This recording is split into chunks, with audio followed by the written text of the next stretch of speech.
Mayor. I'd like to call the Nashville Town Council meeting to order on this Tuesday, April the 6th. Let us please stand for our pledge. I pledge allegiance to the flag of the United States of America and to the republic for which it stands, one nation, under God, indivisible, with liberty and justice for all. Let us pray. Heavenly Father, we invite you into this meeting tonight to lead us, guide us, and give us your wisdom in making good decisions for all the citizens of Nashville. The first item on the agenda are the minutes from, first let's do the minutes from March 2nd. Were there any corrections to those minutes for March 2nd?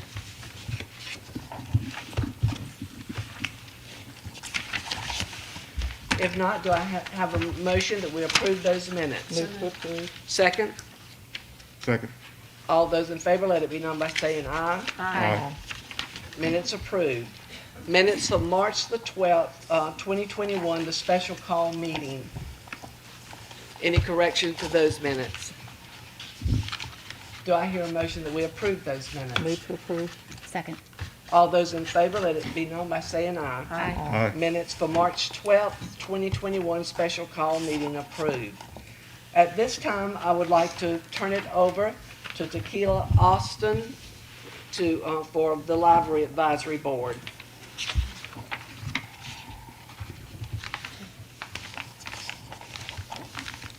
The Library Advisory Board needs 2 more positions to be filled. I have attached the applications for Dr. Holly Whistler and Kimberly Mass. Kimberly Mass is a high school exceptional teacher for Rocky Mount Public Schools, and she has taught as an elementary teacher for Rocky Mount Preparatory School and as a preschool teacher for Nash Community College. Dr. Holly Whistler currently teaches remotely and has been a professor for Nash Community College and a teacher for Rocky Mount Public Schools. I strongly recommend both Kimberly Mass and Dr. Holly Whistler to become members of the Library Advisory Board. And Dr. Whistler says she could come today. I'm not sure she's, okay, there she is. She's able to attend. And Kimberly Mass, she wanted to be here, but she's on like a vacation kind of thing. Not like far away, but I'm talking about she's doing something. I want to make sure I make that clear.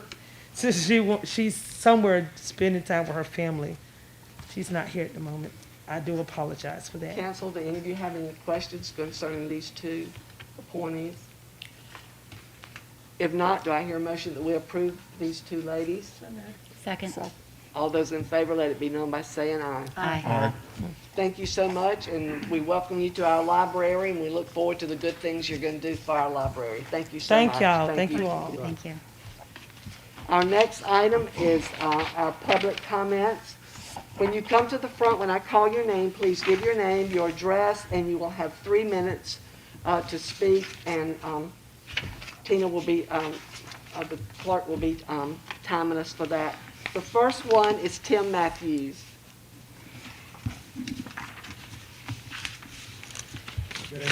Good evening. Good evening. First of all, I'm here to talk about the stuff down here. Tim, state your, we have to have your address. My address is P.O. Box, Nashville, 1062. Thank you.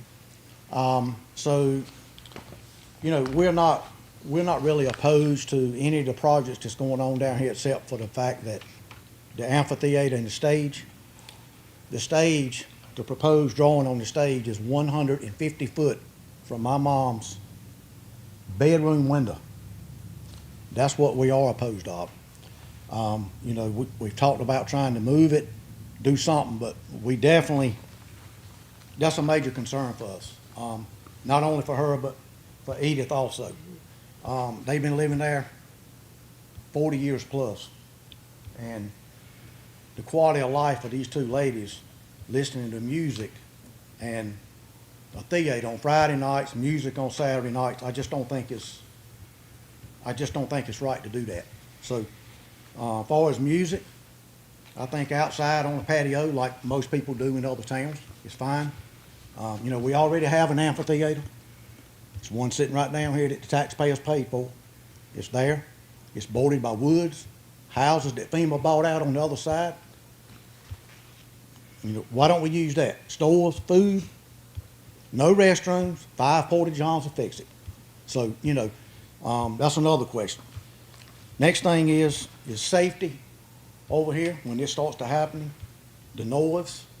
Mr. Hurt did say he would do something about the noise. Trees or something. I don't think trees is the answer. It's gonna take a lot more than that to knock that down. The main thing is we just want you guys to consider, let's doing something about that. 155 foot is unacceptable. It would be to any of you guys. And we just ask you to consider that during this process. Thank you, Mr. Matthews, so very much. The next person is Edith Gupton.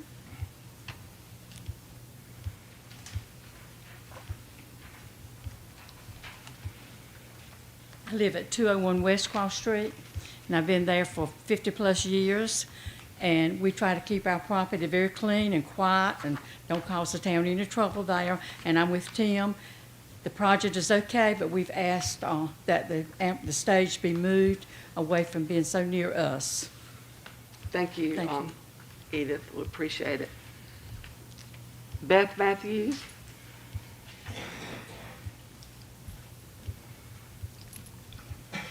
Address is 601 Sanibel Drive, Nashville.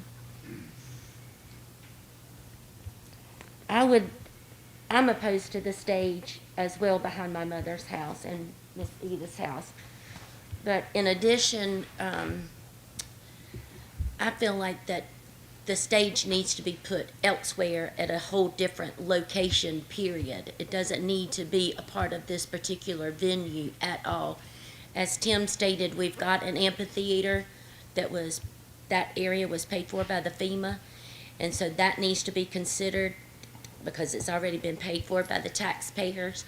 So my first priority, I guess, idea would be that we not have that amphitheater over there at all, but if at least would it be just considered relocating it so that it's better suited based upon who's living around there. Thank you so much. Tim Evans.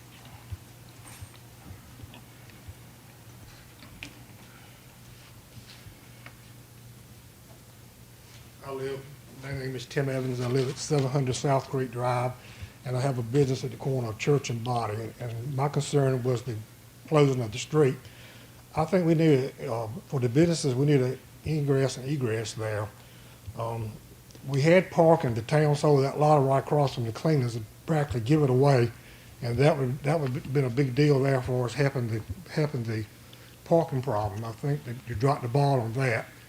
I think it would be a mistake because at one time, you know, this used to be the main drag from the train station to downtown. This used to be the main street of Nashville was Body Street. So, and I would just like to know if the other property owners on Body Street were notified of the meeting tonight.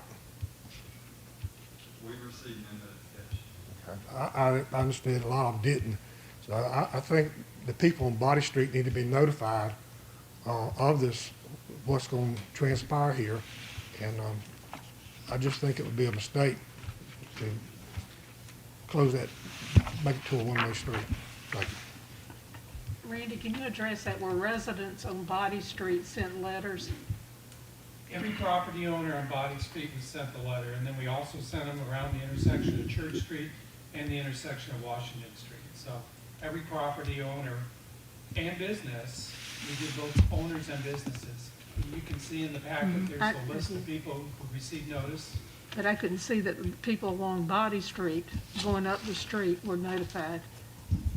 Which part of Residents going up the street, Body? up Body Street, if you're going So not the part that's being south, considered South of Church going, Street. south. Oh, south of Church. South of Street? Church No, Street. No, nothing south of Church Street. No. But that would affect them because they're cut off from coming downtown.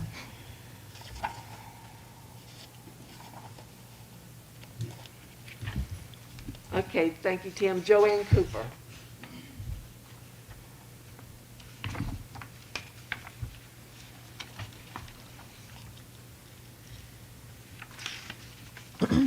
I'm Joanne Cooper. I reside at 7261 Old White Oak Road, Nashville, but operate a business at 203 West Washington Street.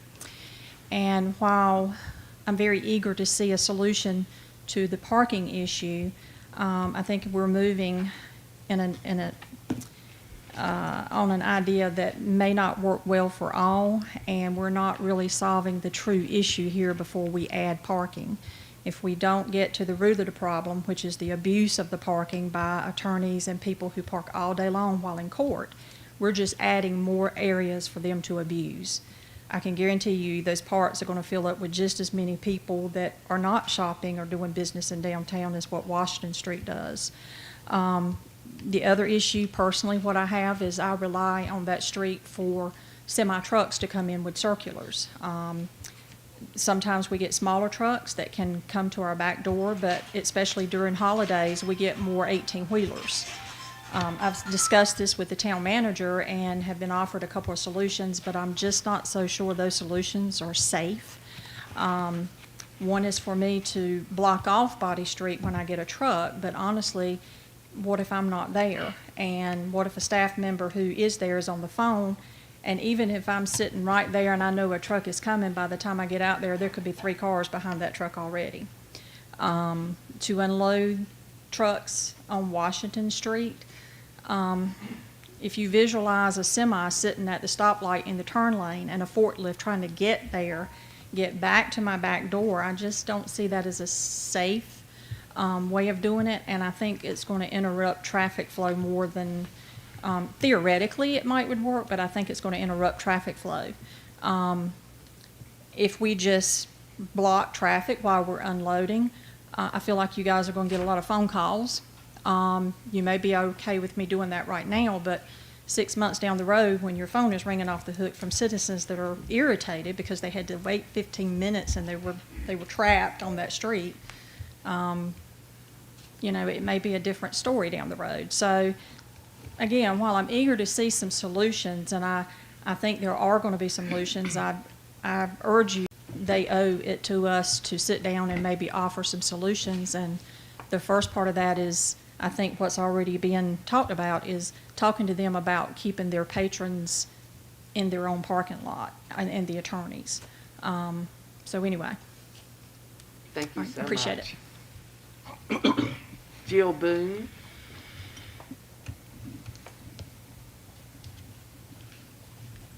Hi, I reside at 2621 Boone Road, Elm City. I have a business on 227 West Washington Street. I concur with everything that Joanne said. I think we need to think about what the goal would be to make it one way. If we're trying to have additional parking, who's really going to be in those parks? Employees for Parks and Rec. I don't know that it's really going to do what the town thinks it's going to do. And I don't want to be short-sighted this time, because we often are. And if there's no penalties for abusing it, it's never going to stop. So I would like to see our town and our chief of police come up with a solution. Like, what are other towns doing that can't mark tires? How are they keeping them from abusing the parking? And has anybody ever called other towns?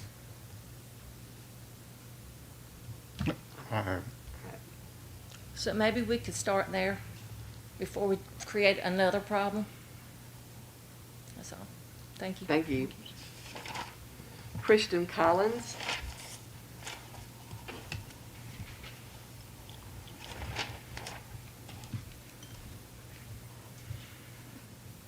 Hi, my name is Michael Christian Collins. I reside at 206 South Body Street.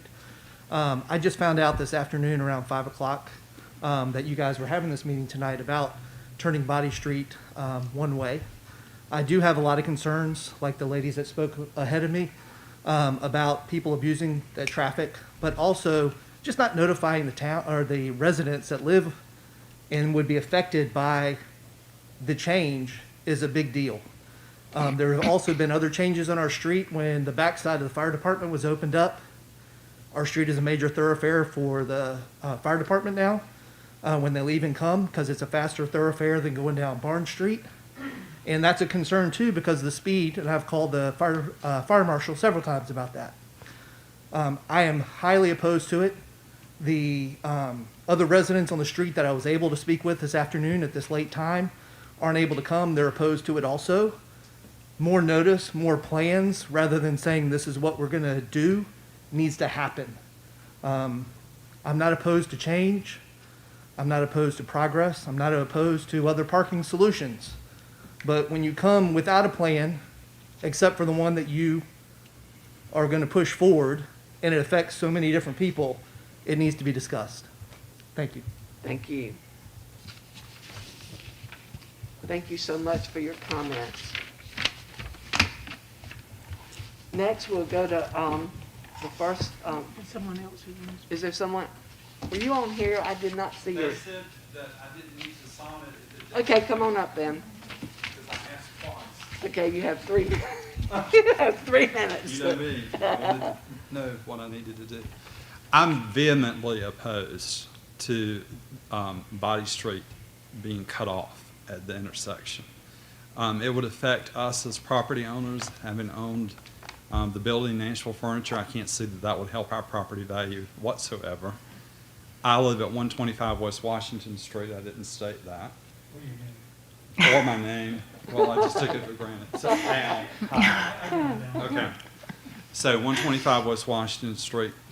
So certainly it would affect me getting into my drive every day, because as it is now, used to you could go all the way down Elm Street, which no longer is an option because the town has basically given that away to the county. And while I'm on that, I'd like to know, you know, I think the town council represents the town of Nashville, not the county.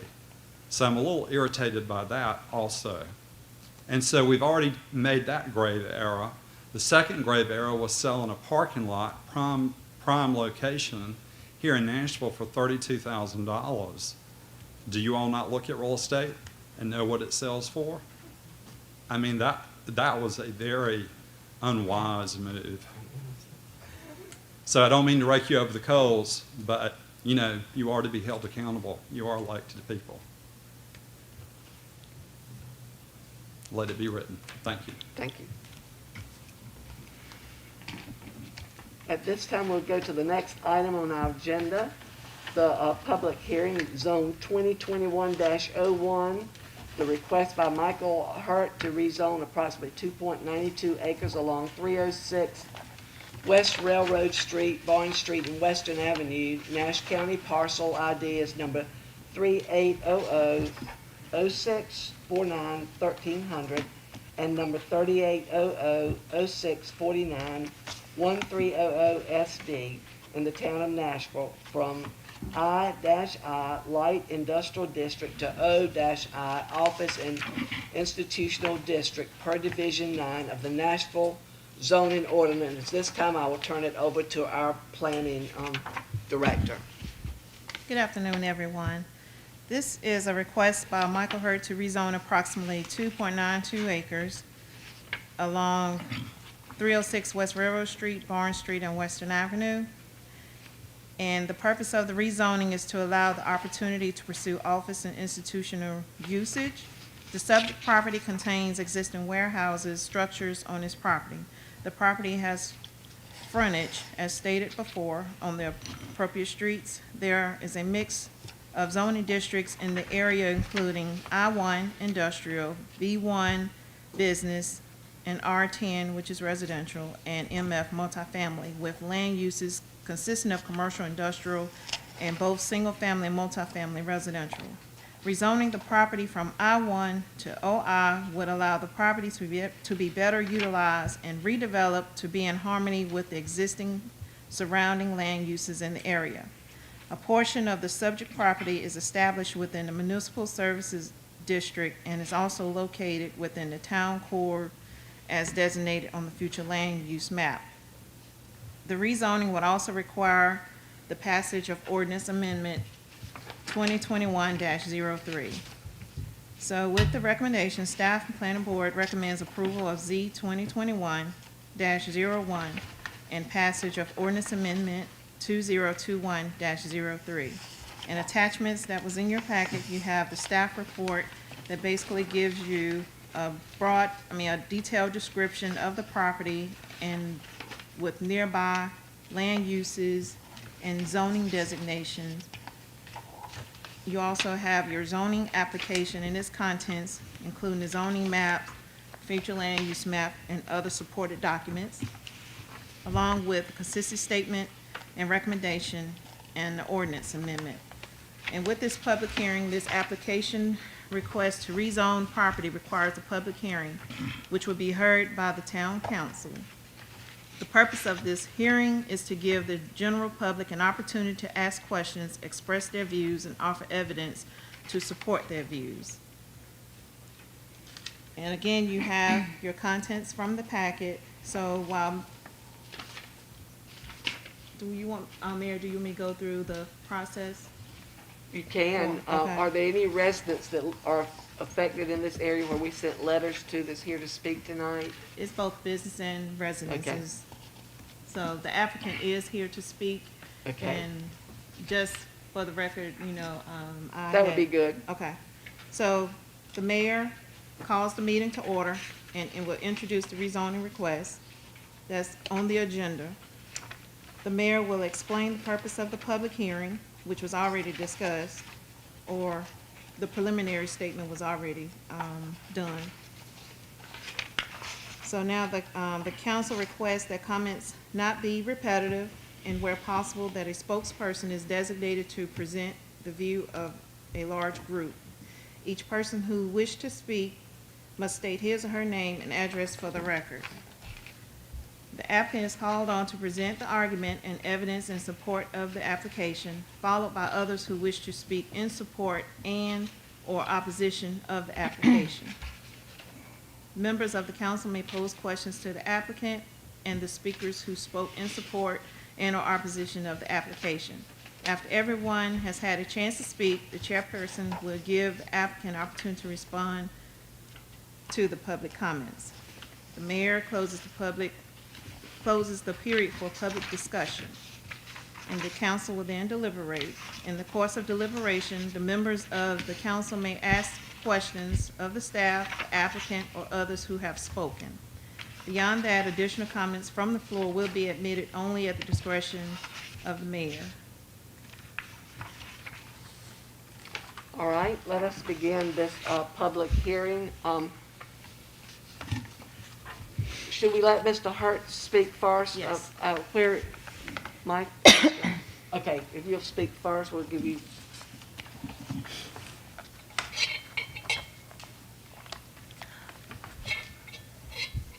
How y'all doing? Good. Good. So, yeah, I mean, what we're trying to do is just get that property rezoned, O&I. It's going to afford us the opportunity to have some flexibility. We can have office institution, but also some housing there as well. We think it's going to be an asset to the community and could potentially, when we repetition, provide a service to the community that's in need. So kind of plays into what we're trying to do there with the overall project. But this is certainly one of the first steps with the town to get y'all's approval on this. So we hope to have y'all's support. I'll be happy to answer any questions that you have. Any of you have any questions? Just to clarify, Mike, now this, and I have it here in front of me, this is not the entire project. This is just the west side of Barnes Street. Correct. Yes, sir. Any other questions? And this is where you intend to have apartments, correct? That is the intent. But again, O&I gives us a big, broad brush to be able to put different things there, but that's the intent. Yes, ma'am. So what else would you might put there? I mean, well, O&I allows you to put businesses, different types of businesses in that area. Could be a church or different things like that. That's not the intent. But I think this is just it doesn't just confine us to just saying, hey, it's got to be multifamily or has to be residence. It just gives us that opportunity to be able to do that. Any other questions? Thank you, Michael. Are there any residents that or businesses that would like to speak at this time that would be affected in that area?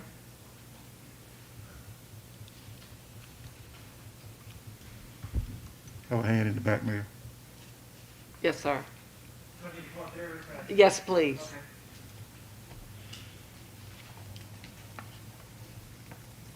My name's Christian Collins, 206 South Body Street. I guess my main question would be, if you did approve it and he was able to put housing later, would that come up, and what type of housing he would be permitted to put there? Would it be Section 8, low income?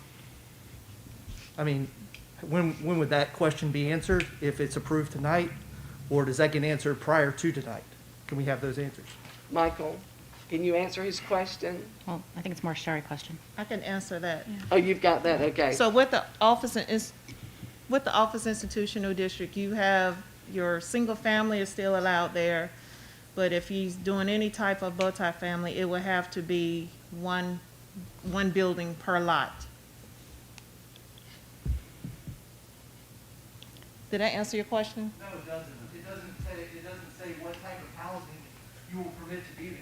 Right, If you're gonna bring in low-income housing, then I'm sure everybody that sits here that lives around here is gonna be opposed to that. whenever he comes before to do an application, he would have to submit, if it's approved, he would have to submit an application to planning staff. And from there, he still would have to go before our TRC review. So at that point, will the town, or the residents in the town be alerted That- of a meeting like tonight? No, that can be handled through administration, through staff. It doesn't have to come back before a board. If that's the case, then I'm opposed. Well, Mayor, I think all the prior conversations that we've had with Mr. Hurt before this point, low-income housing has not been mentioned at all. Unless he does a complete 180, then I don't anticipate any low-income houses coming in there. As a matter of fact, for lack of a better term, I think it's gonna be high-income houses. It's supposed to be That is- luxury apartments. We that's can't look right. at the specific That's use what we right would now. like We to can only believe. look at all of the different uses that we can have in the O and That's I, what it said. but that's the original intent. I don't own any low-income housing. I mean, we do offer affordable housing to tenants. We try to keep it at market rate. That's our intent. That's all we own is market rate properties.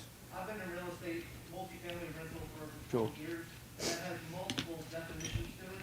Even though you might have affordable housing, you're still allowed, you still have the ability to allow Section 8, which brings the property values down of your residents that are around it. You can put this on the record, it's not gonna be, voucher housing.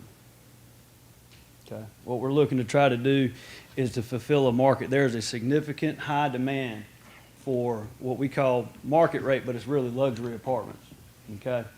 The rent rates are gonna be anywhere between $950 to $1,200 a month.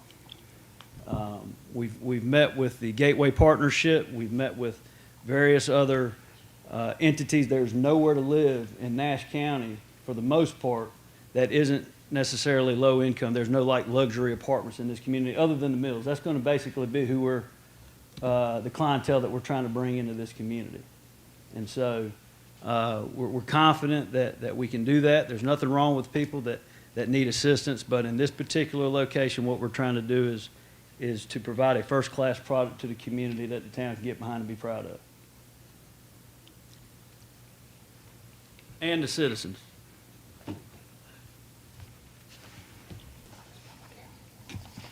If there are no other people that would like to speak, at this time, we'll close the public hearing for the Zone 2021-01.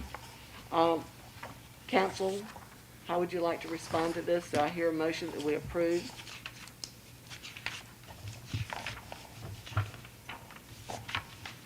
Mayor, I'd like to make a motion to approve based on the planning board's recommendation for the rezoning. I feel confident with the information that Mr. Hurt has provided to us in numerous meetings previously related to the project, that what he intends to do on the west side of Barnes Street will be the type of facility that will be beneficial to the town overall, as well as to any future development that may go down in that area. So I would like to move to approve. Is there a second? Second. All those in favor, let it be known by saying aye. Aye. Aye. Opposed? The zoning was granted. And Mayor, I would like to say, if we get farther down the road and this project turns into be Mr. Hurt takes a 180 and the houses that we're expecting and that we've been led to believe, if it turns south and he's not ready to put up what he's led us to believe, I'm gonna be one of the first ones raising hell, so understand. I've got your back, I understand what you're asking for. Our next item on our agenda is the public hearing to receive public comment, and we've already heard some, about converting South Body Street between West Washington Street and West Church Street to a one-way street to accommodate additional parking. I'll turn this over to the town manager, Randy Lamson. Thank you, Mayor. Well, this is an idea that came up probably 10 years ago. It's been resurrected as a result of the town renting 108 South Body Street and for the town's rec center. You know, when we have karate, when we have partner dance, when we have group activities at that location, there's a very limited amount of parking in that area. This was a way to effectively increase the available parking in the immediate area by making Body Street a one-way going south between Washington and Church. It would allow up to 21 parking spaces, drive-in angled on the east side to be placed there and used so that patrons, clients of the rec center would have some place to park in order to go into the facility. In light of the fact that I failed to notify everybody on Body Street about this, it might be prudent at this time to table this item till the May 4th meeting, in which such time I will send a letter to everybody on Body Street informing them about this public hearing, send them the diagram showing how the one-way street would, that's what we did for the others that we did send notice to.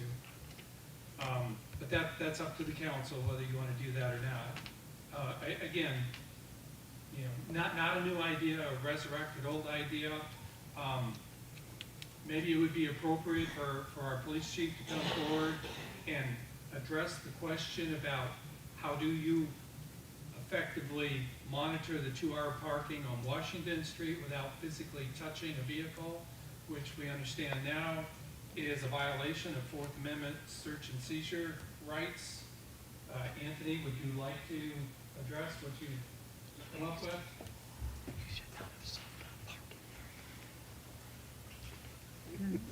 I've been in conversation with several other towns, regardless of what other people may think. And the way that they're doing this is electronic digital chalking. I have gotten some prices from some of the vendors. Sergeant Shockley went to a management school. He just graduated Friday. He did his presentation on license plate readers. License plate readers are used to help do that electronic chalking, so we're going to use his information that he's collected for his presentation, and we're going to continue to contact some of these vendors to find out how that can be used, and then you don't have to physically touch the tire. That's what we're looking into. So I don't know the cost. It ranges, but using the license plate readers may actually bring the cost down. So. How soon do you think we can get this on board if we choose to go that route?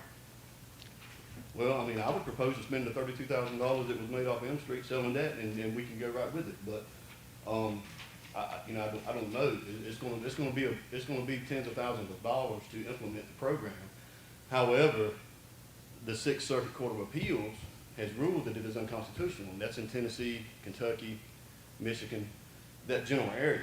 It's right next door to us. That doesn't per se mean that it's unconstitutional here, but you know, you're a law enforcement officer, so you know if one federal court of appeals rules it's unconstitutional, it would be ruled the same here. It's going to take some time to get the pricing, and get the best program for the best price. So it's going to take some time to do that. Sergeant Shockley just finished his LPR presentation. We need to take that information from the LPR, the license plate reader, which would make it more beneficial and make the program a little bit cheaper. He just finished that Friday. He did his presentation Friday at the Management Institute in Wilson. So with that information, we plan on coming together within the next few weeks to meet and collaborate and find out what it would cost with certain vendors. But these merchants are absolutely right, because I had to go somewhere early one morning, and I saw 3 cars parked, and I saw them get out, and I know exactly where they went, and they stayed there until 5 o'clock. They are, and Right on the main I'm not street. disagreeing with them at all. And that's not right. I'm not for the disagreeing with it, merchants. and I have asked people that I saw going into the courtroom to park on the other side myself. I've been to Nashville Exchange and seen people walk from their car toward the courtroom, and I've called them back to their car and said, "Ma'am, could you please park over there?" Or, "Sir, could you please park over there?" But it is public parking. You know, so nobody wants to put parking meters out there. So the only solution is this digital chalking. But you know, again, it's going to take time. I mean, COVID has shut everything down over the last year and a half. So you know, it ain't like we can just snap our fingers and it happen. You know, we've got to But have we don't want to spend that money, and then they say, nope, it's not legal. Right. Well, and I mean that money wouldn't have any effect on this. Okay. The actual touching of the tire That's what before they. the violation right. is the Fourth Amendment violation. That's right. Exactly. You know, and But this doesn't touch. right, you can't draw chalk around the tire. That doesn't work. You know, and I've talked to several people even after that was brought up. I brought up that idea to Raleigh, to Wake Forest, to other. They said, no, you can't do that. Greenville, you can't do that. That's not going to solve your problem. What's going to solve your problem is what these municipalities are doing. But the programs they're using are a little more expensive Right. than what I think the town can spend. I think we can come out a little bit cheaper in some of these other programs that these other cities are using. Okay, thank you so much. Chief, could you just also speak to the efforts that have been made with the court, trying to get them to I will have their... speak to anybody in public, but I mean in private, but I would Okay. not want, I mean, because some of the people I spoke to, I don't want it to be in public of who I spoke to. Okay. All right. I was wondering, Randy, if you could get a meeting with the county officials, Z. Lamb and others, and see if we can't work something out. I mean, to encourage people going to court to park in the court parking lot. Mayor, let me share this with everybody. I since I knew this was coming up, I took it upon myself to meet with Superior Court Judge Quentin Sumner today. And some months back, I think the chief went to him also and asked him about instructing the attorneys that show up for court and stay parked all day long, instructed them to park on the north side of Washington Street or either in the parking lot. He said he did that, and for a while, based on his assumption, that they did back off for a while, but then it gradually came back around again. So in our discussion today, he said that he would send that memo out to all the attorneys again and make it a little bit stronger language to park in the parking lot or on the north side of town. But he said he shared with our problem, see, because he knew it was a problem. And he's going to also get in touch with the clerk of court, Miss Linda Thorne, Miss Linda Thorne. He was going to make contact with Miss Thorne and see if she could send the same thing around to the sheriff's office and to her clerk of court people, all her clerk people. And at the same time, we do need to get in touch with the county. But then the county, and correct me if I'm wrong, Randy, hadn't the county agreed already to give us the first 2 rows in the west side parking lot? Yes. And we're in the process, and I don't know how many people saw the sign that was put up, even though it was pointing in the wrong direction. The town has ordered signs. We're gonna put up directing citizens to park in the west side parking lot. Those signs one of them was put up last week for just for us to see it and see if it was visible and large enough. And unfortunately, it was pointing in the wrong direction, but we get that corrected when we put it back up. So we've got 2 rows in the county parking lot that's going to be designated for public parking. We've already got that done. We just got to get the signs and stuff put up. The judge and the clerk of courts are going to make contact with the law enforcement and with the attorneys to try to re-emphasize, and like the chief said, it's public parking, so it ain't a whole lot you can do. If somebody said, well, I want to park here, you can't just say for our merchants only, but we're gonna do what we can. We are working to see what we can get done. And we have given a lot to the county in the last years past. So yeah, I think it's time for us to go back to the drawing board with the county, with Mr. Lamb, Z. Lamb, and see is there anything else that they can do. Because I think I've mentioned once before when we were talking about the project with the courthouse, I didn't want everybody to not come behind the courthouse and pick another street and go through a neighborhood. And they assured us that we weren't going to do that. And I have not had any reports that we were doing it. So we are trying. And Randy, I would hope that, I agree, I hope that we need to table this for a little while longer. Let us examine other things that we can do. I spoke with Mr. Cooper at the Graphic this morning about that tractor trailer coming in, and the more I thought about it, yeah, it will probably create more problems than what we're trying to solve. We're trying to get 21 parking spots, but maybe we can find something else to do. But hopefully if they can make the courtroom people do it, back off, get on the north side, that will alleviate the problem we got. But then we still have to have a way to enforce that if it's nothing but having a police officer walk up and down the street while they're early in the morning to kind of get them that way. But to the citizens, we are trying, we are working on it. We do have a unique problem in town. We've got a town here that's so great, we ain't got enough room for everybody to park. And we're just trying to find something.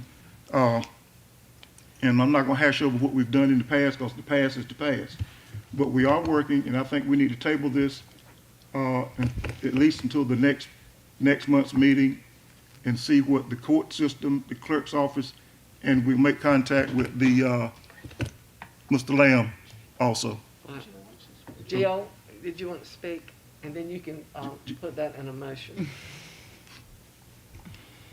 I just want to reiterate that I appreciate anything that the town is doing to solve this problem. I would encourage a little more communication, because we don't know what our chief is doing to try to alleviate this problem. Because I've been downtown since 2005, and it's been a problem, even when we could write tickets.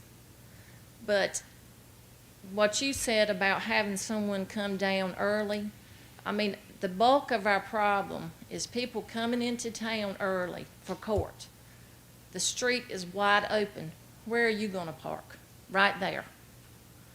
If we only had control on the days that the court docket is full, that would help tremendously, because when we don't have court, we don't have problems with parking. There's plenty. People are coming and going because they're doing business and they're leaving. The problem with the court is they come and they don't know when they're going to be seen, when their hearing is going to be, whatever, and they stay till 1:30 or 2 o'clock. It's hard to do business when your customers can't get to you till after 1 or 1:30. And Lisa next door at the National Exchange, she's got the same problem. So if we could think centralized on what the problem is, instead of just on a broad scope of every day having to go down there and mark tires or scan or whatever, if we would just be smart about it and go in the mornings when the court docket is full, you wouldn't have to do it every day. When they're on vacation, you don't have to do it. We don't have a problem. It's only days when the docket is full that we have a problem. And if we're not going to have consistent enforcement, regardless of what the technique is, it's not going to work. Because Nashville, everybody knows you don't speed in Nashville. Everybody knows that. If you start writing some tickets, give it about 3 or 4 weeks, the word will get out. And a lot of that will move to the side courthouse parking. Thank you. Thank you. Larry, would you like to make that table in the form of a motion? Yes, I'd like to offer a motion that we, in reference to this item with public parking, our parking problem, that we table this until next month so we can have some time to see if any positive effect comes out from the judge, from the clerk of courts, and from a future conversation with the county. And to get letters to the residents. and to get letters to the residents as well. Second. All those in favor, let it be known by saying aye. Aye. Aye. Okay, this item will be tabled. Let's move on to our old business. 6A, changes to the West Nashville Commerce Park covenants, and Randy is going to tell us about that. Well, this was a discussion that was started at the last meeting to amend the covenants for the West Nashville Commerce Park. And Lee, I got you on speakerphone since you couldn't be here. So we've started the meeting of the declarants. All right. So where we got last time, the changes that were proposed were section 5.02, which is to remove the requirement that roof structures be screened by parapet walls on the buildings in the West Nashville Commerce Park. And there was agreement to that. Section 503, which was to remove the requirement that the slope and gable roofs be screened by parapet walls, and that was agreed to. There was agreement, section 505, to remove the requirement that fences cannot obstruct the view of the property. Outside storage typically is in a fenced area, and its purpose is to screen view. So it seemed counterproductive to have a covenant requirement that prohibited fencing that obscures visibility. There was also agreement with section 8.3, which increased the amount of the building site that could be covered with a building and other structures from 60% to 80%. There was agreement to section 12.01 and 3, which took out the language about lighting be high pressure sodium or metal halide and changed that to LED. The time those covenants were written, LED lighting wasn't as prevalent as it is today. So, and 1301, which removes outside storage from the prohibited lists of uses. That's not Again, clear. excuse me? That's not clear in our, is it? I think it's clear in the actual changes that are made. Where it says outside storage is prohibited in the front yard, outside storage shall be screened from view by fencing, hedging, or landscaping approved by the declarant with written approval. So it prohibits it in the front, and then you have to screen it with fencing or planting of our approval, if it's on the side or the back. I'm just looking at what's here. It's, Sure. just one line. It says outdoor storage, fabrication, or handling of any machinery or parts. I'm looking at 10.01. Which section are you in? Down at the bottom. Oh, 1301. This is here, 10.01 is the one he's on. Okay. Yeah, 1301G in the covenants prohibited outside storage as one of the allowable uses. And the proposed change is to allow for outside storage in the side and the rear yards of properties in the West Nashville Park, but prohibit it in the front yard. So the 1301, Louise, to your point, that just talks about that says what is prohibited completely. The other one, 10.01, specifically talks about what's allowed as far as outside storage.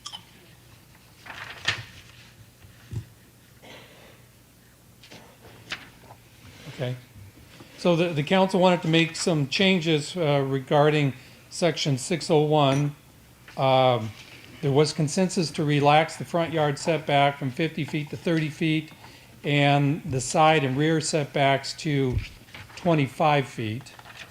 And there was consensus surrounding section 8.101 to require a minimum of 50% of the facade of each of the main buildings be covered with stone, brick, glass, or other attractive surface. Right now, it's the entire front of the building has to be done with one of those materials. And then in section 10.01, there was consensus to allow outside storage in the side and rear yards, provided it's screened from view by fencing, hedging, or landscaping, and that screening be approved by the declarant.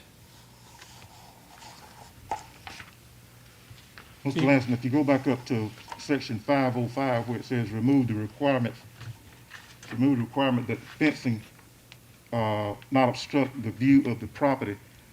I think, well, the way I took it was you don't obstruct the view of the business itself. We're not thinking about the storage that may take place in the rear. We just don't want the business itself to be obscured. Right, By right. fencing or hedges or whatever. So if we make that change and, you know, then that'll be clear, in my opinion. Yeah, you should be able to see the building, but we still don't want to see all the rubbish you may end up in the back. Correct. Okay. So, addendum 1 to the declarant conditions and covenants was attached. Also, section 1601, 2, and 4, there was consensus to leave the minimum lot size at 2, and what's out there thus far that's on a lot less than 2 acres, we'd simply grandfather. And that's only one. Yeah, that's the Astera Labs building. Right. Is on a 1.6 acre lot. Right. So with regard to those setbacks, relaxing those somewhat, you know, what I had proposed last time is we mirror what the I-1 zoning district has, and that's 25 in the front and 10 on side and rear. There was discussion and feeling at the last meeting that, yes, we should relax those because they're currently 50 in the front and 30 on the side and rear. You guys and Lee were agreeable to go with 30 foot for the front and 25 on the side and rear. And then you wanted to see that in the actual document before you voted on that. So that's what's in addendum 1 to the covenants tonight are those setbacks. And I believe they're in green so you can see them.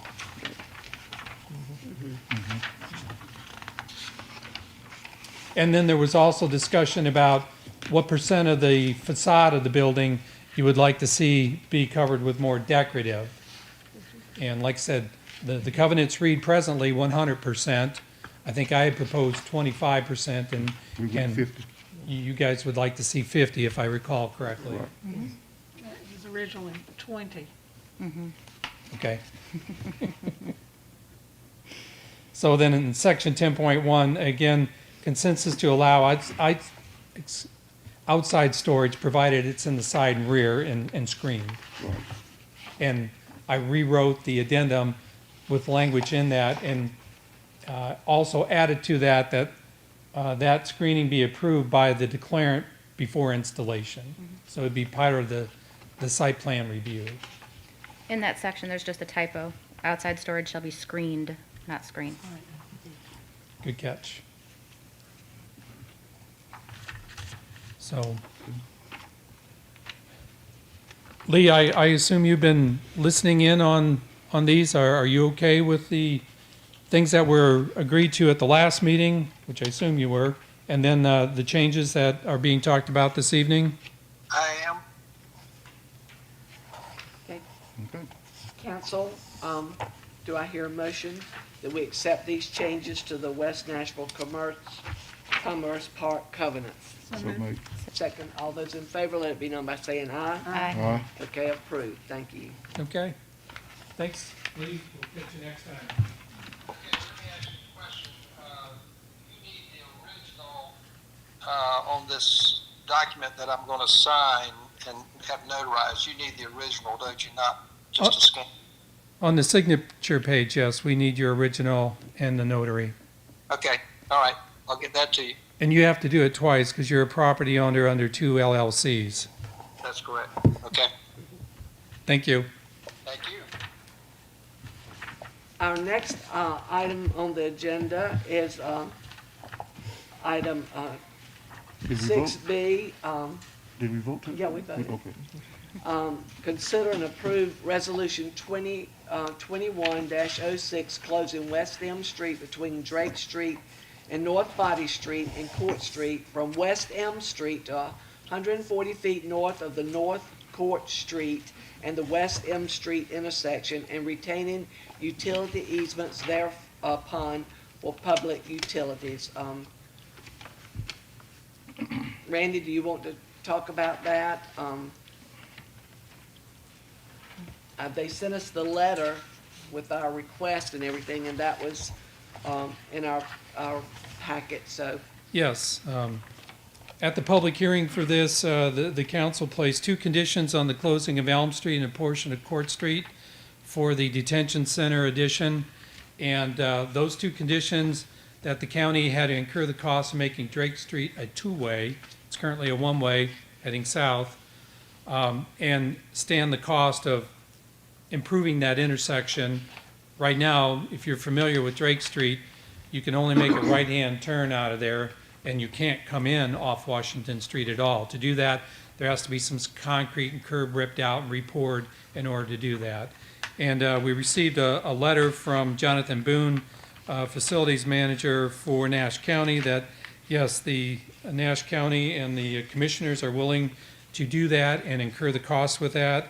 The other requirement was, in the event that they, at some point in the future, didn't need the real estate of closed Drake Street and North Court Street, that they would give ownership back to the town.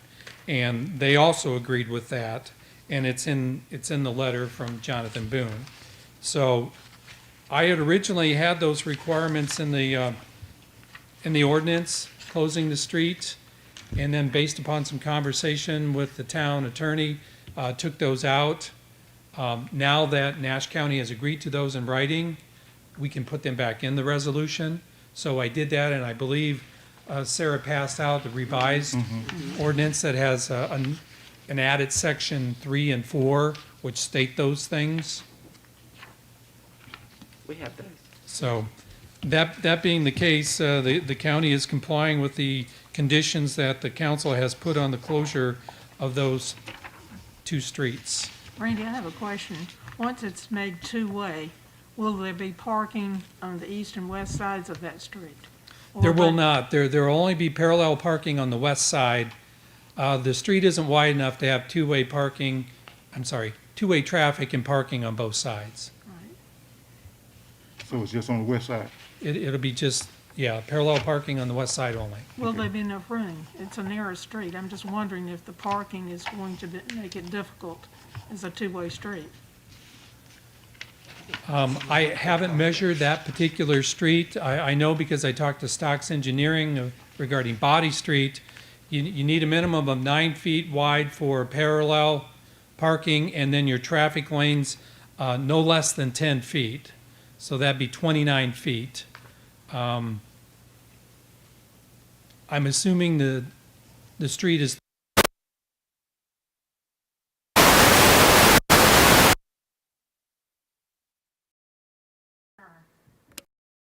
It's going to be two-way, is it going to be easily traveled, or is the parking on the west side going to inhibit? Yeah. Jonathan Boone is an engineer, and he is the one who drew up the plan for converting Drake Street to a two-way. And he was the one telling me that it's going to be, parking will have to be limited to one side only in order to have room to have two-way traffic. So I Right know. now, people just thread their way through. It's very difficult because there's parking on both sides. Right. That won't be the case going forward if the council, passes this resolution. Are there any questions for Randy concerning this? I just got one thing I want to bring up. If you look at on page 75, where it says the summary of the issue, the first sentence said, at the council meeting on February the 2nd, the council voted to close West Elm Street between Drake Street and Body Street, and 140-foot portion of North Court Street. I think it needs to be put in there that the council agreed to do it with a 3-2 vote. The entire council did not agree to close, to make this closure, and I think that needs to be put in here. So noted. Okay. Other than that, I'm fine. Any other questions or input? Do I hear a motion that we approve it now that the county has agreed to our request.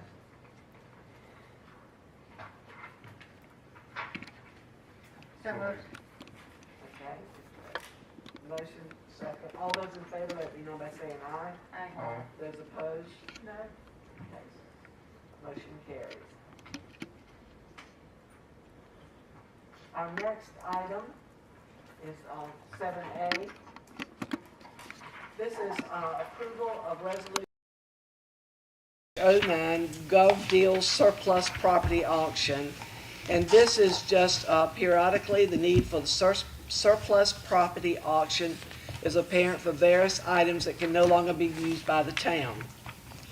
And the North Carolina General Statutes 160A-266 allows municipalities to discard any personal property that is determined to have no value, that remains unsold or unclaimed after the municipality has exhausted all efforts to sell, if used in one of the authorized methods or poses a potential threat to public health or safety. And at this time, we are requesting that the following items be deemed surplus according to resolution number 2021-09 and ready for public auction with Gov Deals accordingly. Now, I had to chuckle when I saw these. A 1948 antique fire truck, a 1995 Ford Bronco 4x4, 2021 Ford F-250 front bumper, a 2007 Old Dominion Brush Company pull behind leaf vacuum, computer equipment, CPUs, monitors, keyboards, etc. The government deals auction will be held online beginning at 8 a.m. April the 26th to 5 p.m. April the 30th. And so the manager is asking that the council approve for this to be done. Do I hear a motion? I've got two questions, Mayor. Okay? I have a question. too. You can have the fire truck. Is the, That was my question. is the fire chief here? Have we abandoned the idea of taking this old fire truck and turning it into a parade unit or a display unit?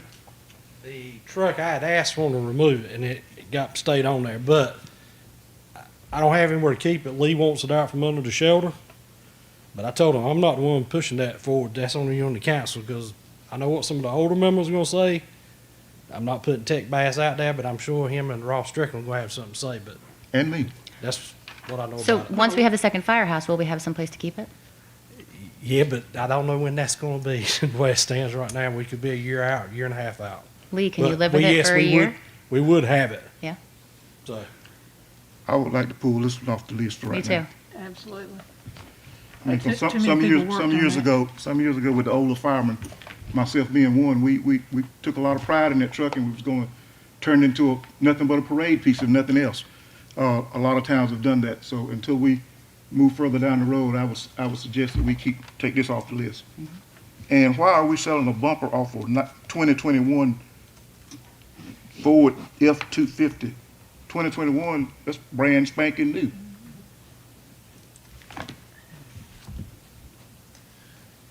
It's a 2012 F-250 bumper. It was replaced with the brush bumper with the winch, so it's just been sitting collecting dust. It's a 2012? Yeah. Not a two. Well, in here it says 2021. I heard that. Okay, all That's right. incorrect. Okay, let's correct that and get rid of it then, okay. All right. But So- it does make you wonder what happened to the rest of the I, truck. well, we Yeah, have the rest of the truck, yeah. Get rid of the bumper. Do I hear a motion for us to approve this except for the removal of the 1948 antique fire truck? So moved. Second. All those in favor, let it be known by saying aye. Aye. Okay, motion carries, it is approved. Our next item of business is, this is a community project fund, review and approval resolution number 2021-10, authorizing submission of $308,000 community project fund application to Congressman G.K. Butterfield for some funding that's become available, and I'm gonna let Randy talk to you about that. Thank you, Mayor. This came up very quickly Friday afternoon when we were putting the packet together. I knew the American Recovery Act included earmarks for congressmen, like years ago. Congressmen could submit special pet projects from their district and get a congressional appropriation for them. the American Recovery Act has put that back in place. And we were notified by Congressman Butterfield of that late last week. There's not a whole lot of guidance on what you can submit. There are like 9 different categories. And one that came to mind under community facilities was the idea of some of the Nashville Junction, proposed Nashville Junction facilities, mainly the public parking lot, the stage, and then the farmer's market venue that's being proposed. Since then, also have thought about it. I got more detailed language on what was allowable in that, and it talks about critical community facilities. So I immediately thought about Fire Station 2. So, you know, this is probably a long shot for Nashville. I mean, Congressman Butterfield has a 5-county area in his district. Many communities, any nonprofit within his district, any county, any municipality within his district can submit applications. Again, when I called his aide today, the actual dollar amount that he has to work with, again, there's uncertainty whether it was as much as I had said in the agenda report, which I think was 24 million. He can submit 10 projects. So I don't know if he's going to take all the projects from his district that are similar in category and throw them in as one, where multi-communities and counties and nonprofits would get a piece of that particular one. I really don't know. But what I do know is the applications have to be submitted by April 19th. And it's a simple 1-page application at this point, and then the congressman will take it from there, so You to have speak. nothing to lose by asking. We really don't.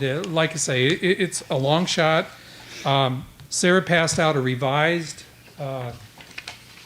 resolution which included the fire station, and on the back of that is just some of the project cost estimates that we have so far.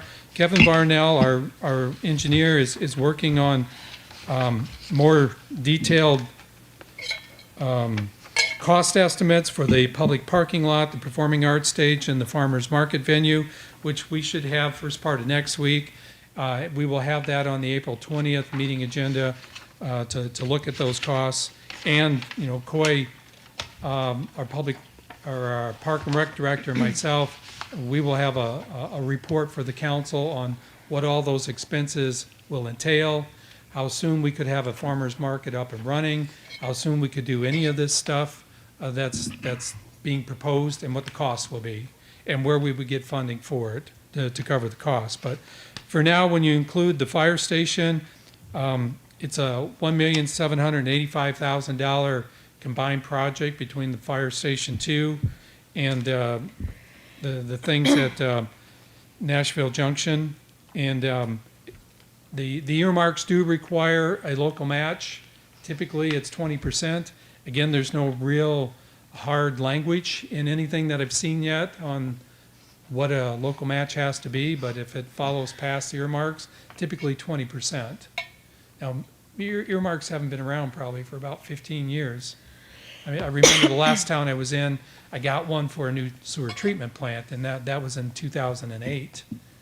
They've gone away since then, and that was one of the very last ones ever done, from what I was told. But anyway, I guess my recommendation to the council, since we have nothing to lose, I know it's limited information that we're using to make this decision to submit at this time, but we got till April 19th to get it in there for consideration.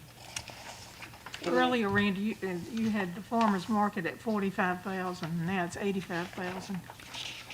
Well, the proposal we got from Mr. Hurt is he would do the upfitting of the farmer's market, and then we would pay a monthly rent. He would incur that cost. Since this is an opportunity for a grant program, when I talked to Michael about that, he still would prefer to do the upfit of those buildings for the farmer's market venue himself, and then we reimburse him through the rent. If we can get this grant, he might be willing to take a look at the town doing a leaseholder improvement. And my hope would be that the rent going forward. If we put $85,000 of improvements into those facilities, the rent would be significantly less, which would mean our farmers market cost would be less. When we looked at the examples from Nash County, Rocky Mounts, Farmers Market, and Zebulon, those facilities are owned by the county and the town, and they don't pay any rent, which, takes a good $20,000 off the cost of the farmers market every year. And that's why I'm proposing it that way, Louise. Any other questions? If not, do I hear a motion for Randy to proceed with this? So moved. Somebody had a question. Yes. And what is the proposed rent that would be paid by the town to Mr. Hurt for accessibility to that property, including the parking lot and the farmer's market?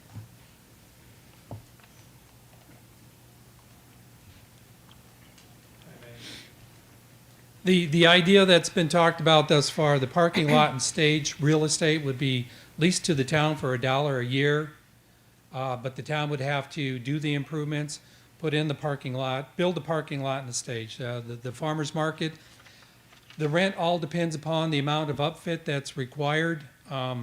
When the Park and Rec Director and myself met with the Rocky Mount or Nash County's farmer's market, we're not going to be able to have a full-fledged farmer's market this year. There just isn't time to put it together. So what we were thinking is asking Michael to outfit one of the 3 sheds for a venue at this time. And then we would begin this calendar year with a few pop-up events, not a full-fledged farmer's market. But then through the winter of 2021 and the spring of 22, organize and get set up so that when April of 2022 rolls around, we would be ready for a full-fledged farmer's market. And at that time, then ask Michael to finish the upfit. That way, we're only paying rent on what we're able to use at the time. Now, when you're saying we are paying rent, if we have vendors in there, are they not paying to have a table or? They would. Typical vendor fees for a farmer's market event is $10. It's not going to come anywhere close to covering the cost. So the county is the one who covers the cost in Rocky Mount? Yeah, and they have ongoing, both in Zebulon and at the mills, they have supporters, various organizations and businesses within those communities give a contribution to help host and provide the farmers market because, it's more of an amenity, an attraction for the community. It's certainly not self-supporting. So I know I didn't answer the question of what the farmer's market rent will be because I don't know. Like I said, it all depends how much the upfit costs. And, Michael's going to take care of those costs under the current proposal. Do I hear a motion from the council? So moved. Is there a second? Second. All those in favor, let me know by saying aye. Aye. Aye. Motion carries. The last item on the agenda is Stan Shad. Good evening. Last but not least, I have some budget amendments. I also first would like to apologize. I normally have my financial reports for you on the first meeting of the month, but I'm still working with 2 softwares and the data just isn't available, but I hope to have that remedied by the next meeting. So Budget Amendment 15 is the first one. Budget Amendment 15 creates a stormwater fund. This was per the auditor's recommendation, and it also records the loan from the general fund to the stormwater fund for the Windy Oak Drainage Project. Budget Amendment 16, it increases water and sewer budgets for water purchases, sewer charges, sewer surcharges, salaries, and lift station maintenance and supplies. Sewer charges and surcharges have increased due to extremely wet weather and significant inflow and infiltration in the town's sanitary sewer collection system.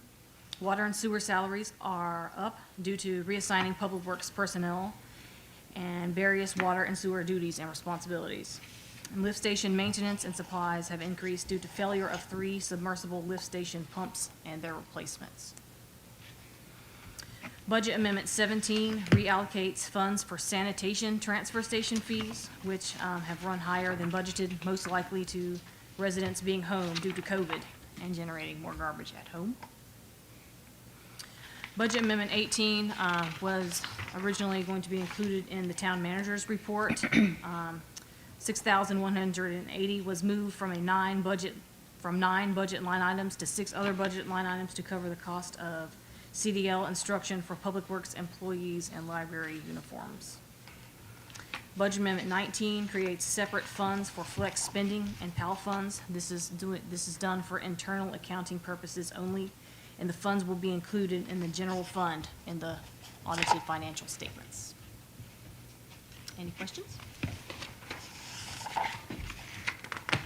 I have questions about the water and sewer. Page 90. Yes. We had a decrease in water revenue and sewer revenue, 505,000, Yes, ma'am. and that coupled with increases $1,571,000. Yes, ma'am. Does that come from, Seafy. Part of CFE and other large, utility users have had some decreases this year.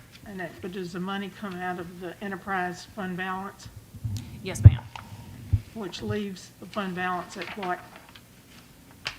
I would have to get back with you on that exact answer. The total fund balance. Okay. I believe it, actually, the number I included these roughly in the budget retreat packet, so it may be in there. I believe it's close to I have four, the it's 4 audit. million, I believe. It's somewhere around 4 million. It's, according to the audit, the fund balance was $1,682,230. That might be the available fund balance, total fund balance. It's the unrestricted Yes. net position. Yes. So that figure looks like if that's true, that it pretty much wipes out the fund balance, The available fund balance. yes. available fund balance, which is scary. Seafy put a big hit on us. So somebody needs to talk to us about that. Randy, are we any closer to having information, good valid information to deal with the overcharges or what we perceive as overcharges from Rocky Mount? Yeah, we're closer. At the April 20th meeting, we should have that report from Wooten and Company. We put that velocity meter in the pipe, in the sewer pipe heading to Rocky Mount, because we feel that, there are times when there are probably backups downstream, which don't allow anything to go through, which then covers up the meter in the metering box upstream to the point where you can't get a meter reading off of it. So then, for whatever time period that is, they assume a certain quantity goes through that pipe. Well, what we think is if it's backed up downstream, there could be times when there's nothing at all going through it. And we're being billed based upon an assumption formula of what potentially could be going through there. Is it actually? That's what we'll find out. As you remember, we hired the Wooten Company to, and Clearwater is the other company to actually put that velocity meter in the pipe. And with this last rain events that we've had, I'm sure we've had what they call surging events where the wastewater backs up in the measuring box and covers up the meter. So I'm hopeful we will have the answer to our question, and I can report that at the April 20th meeting. Has the meters been pulled out? Not yet, it's still in place. Still in place? Okay. That velocity meter, yeah. So, as Sam mentioned on the water sales, keep in mind the schools haven't been in session, and they're two of our largest water users. Obviously, CFE closing down was a good part of that, too. You'd think, on the other hand, with so many people staying home, their usage would be up, yes, but not enough to offset the loss of those other facilities. So, Louise, I'm pretty sure in the budget retreat packet, Sam had information in there regarding what at that time was going to be the upcoming budget amendments. So I know it's going to dip into the fund balance for the Big time. enterprise. I have no explanation for what else to do. You know, a pandemic was thrown upon all of us, and some of the things that we've experienced we could anticipate. Some others, you know, you just had to go through one of these events and watch what happens before anybody knew. Shouldn't this be our priority over everything else? I mean, because, you know, water and sewer. Yeah. I mean, over everything. So. Mr. Butterfield could get some money to help with infrastructure. Seems to me like that's one of the main problems with our town. Randy. Randy, one more question. I have another question. Regarding some of the funds that we are going to receive, either through the American Recovery Act or what other means we might get, I know that there are some restrictions on that, but is it possible that some of those monies could be used to help us sustain the water and sewer fund? We could use it all. I mean, it's completely So Right. at this allowable. point, that may be something that we need to look at in a hard way if we're going to be leaving the end of this fiscal year with this big. Absolutely. We just, at this time, we don't know how much we're gonna receive or when. But Well, we've been given an idea. Okay. 1,603,000 is what the town is slated to receive through the American Recovery Act. We'll get the first half within 60 days, and then within a year, the other half, if they don't change. Do And we- yes, it can be spent on infrastructure. Do we have a roundabout number of what we're looking at, if we're correct in what we've been overcharged by Rocky Mount? We have no idea. I don't. Before you leave the mic, do you have an update with our land acquisition for the new fire station? Don't have anything more to follow up on that. You know, we had, the mayor and I and you had the last meeting with Clayton Homes, and the general manager had informed us that he's run our real estate purchase offer up the ladder, up the corporate ladder, and that's where it's at.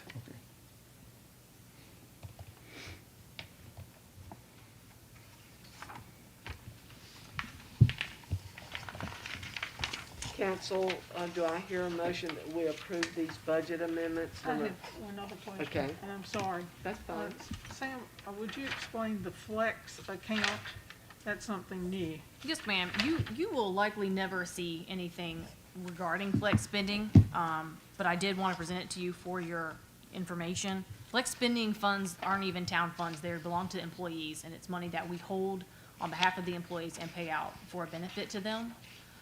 They are held in a separate bank account, and just for my internal accounting purposes, it makes it much easier if it's a different fund and a different bank account, Okay.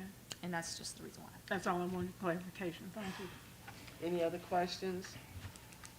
If not, do I hear a motion that we approve these budget amendments number 15 through 19?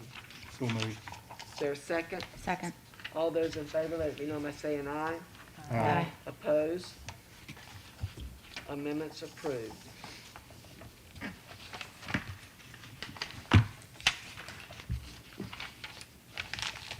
That is the last item on our agenda for tonight. Do any of you council members have anything you'd like to say before we dismiss? What? The manager? Manager's report. Do you have an additional report, manager? I do not. Since we included that budget Right. amendment in with the rest, it's taken care of. Mayor, I want the citizens that are here tonight, I want to say thank you to all of you that have sent me phone calls or text message. And some of you I've stopped by and talked to. And I love to see the room like it is right now. And I want you to hear stuff firsthand because, don't get me wrong, we are trying to make decisions that will benefit everybody in town. Yes, sometimes we may make a wrong step, but if you don't make a wrong step, that means you're not doing anything. So I appreciate you being here. I appreciate your input, and I just thank you for coming in and letting us hear before the fact of how you feel about certain things. And when you send me a text message saying you're disappointed in what I did, but don't elaborate on what I did wrong, I'd like for you to be a little bit more specific when you send me a text like that.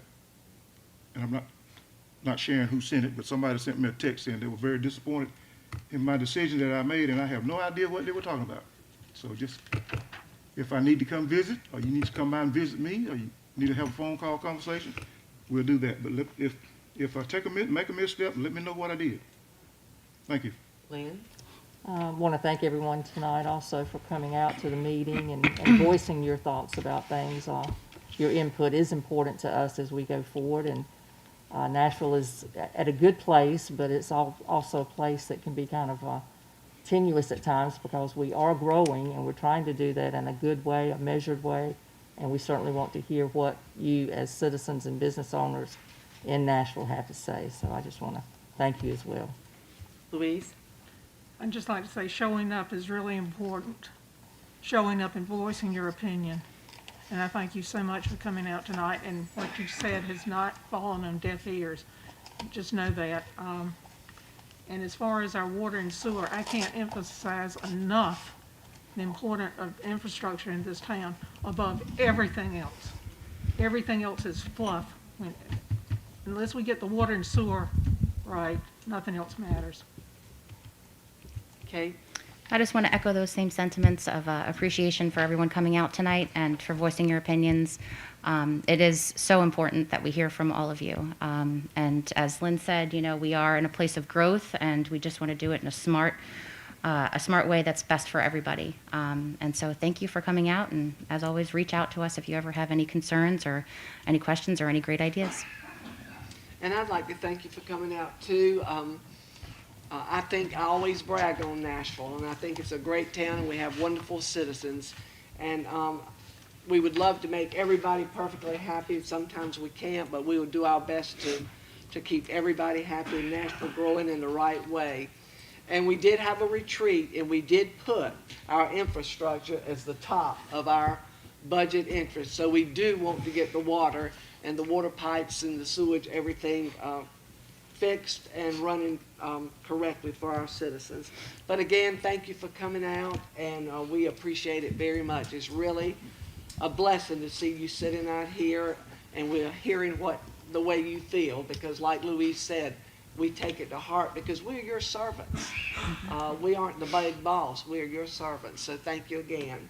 And Mayor, we didn't go to Asheville for our retreat either. No, we stayed Right here. All right, okay. Are there any other comments? If not, do I hear a motion that we adjourn? Second. So, all those in favor of us adjourning, let me know by saying aye. All right. Aye. The meeting is adjourned.